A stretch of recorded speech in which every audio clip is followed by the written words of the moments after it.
असतील त्यांच्या. या संदर्भात तुमची पुढली काय भूमिका राहणार आहे? आता कोर्टात जाऊ, न्यायदेवतामध्ये जाऊ, न्यायालय मध्ये आम्ही न्याय मागू आणि त्याच्यातून आम्हाला रिलीफ भेटेल. पण त्या पत्रामध्ये नाशिकचा उल्लेख केलेला 1 वर्ष शिक्षा, पण त्याच्यावर तुम्हाला कोर्टाने स्टे पण दिलेले अशी माहिती आहे. हां, हायकोर्ट आता ते कंटेम्प कोर्ट पण करता येईल. आता जो ज्यानं हे केला तो नागपूरचाच आहे, GT विभागीय निबंधक, आणि तो एका मंत्र्याचा नातेवाईक पण आहे. त्याच्यानं कदाचित ते सगळे धागेदोरे आता लक्षात येईल. उद्याच्या याच्यावर 26 तर सगळी माहिती एक एक पूर्ण कशा पद्धतीनं चुकीची झाली, कायदा कसा पायदळी तोडला गेला, कशा पद्धतीचा आवाज दाबण्याचा प्रयत्न होतं. आम्ही सकाळी तुम्हाला सांगितलं का एका अधिकाऱ्याने मला जे सांगितलं का सप्टेंबरपर्यंत बच्चू कडू कशा पद्धतीनं त्याला इथून समाप्त करायचं आहे, त्याला कशा पद्धतीनं कारवाई करायची आहे, हे सर्व आता. आणि हे अपेक्षितच होतं ना आम्हाला, हे अपेक्षितच आहे. आणि त्याच्यानं आंदोलन थांबणार नाही. आम्ही शेतकरी, शेतमजूर, दिव्यांगासाठी ही लढाई आरपारची लढू. ज्या स्तरावर जाईल त्या स्तरावर लढू.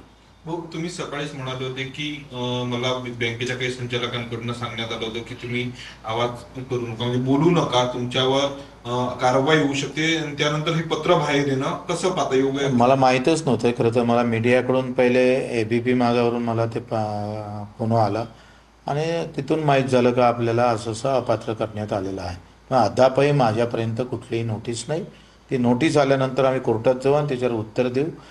काही संचालक मंडळी सांगत होते का बाबा तुम्ही अशा पद्धतीनं बोलू नका, ते आपल्याला बँकेच्या अध्यक्षपदावरून काढू शकतं. म्हणलं बँक ही शेतकऱ्याची आहे आणि शेतकऱ्यासाठीच मी जर बोलत नसेल तर त्या अध्यक्षपदाची काही अर्थ उरत नाही. आम्ही हे बोलत राहू. आंदोलन दरम्यान असं काही तुम्हाला सांगण्यात आलं होतं का की कारवाया होणार आहे, त्या पद्धतीनं राज्यात आंदोलन तुमचं पेटलेलं होतं? मी सांगितलं ज्या अधिकाऱ्यानं मला सांगितलं त्या अधिकाऱ्याला मुद्दामून मला सांगायला लावलं आहे, हे लक्षात घ्या.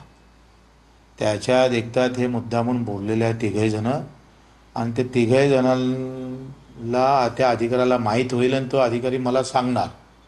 आणि म्हणूनच त्या म्हणजे अस्पष्ट धमकीच होती ती सरळ.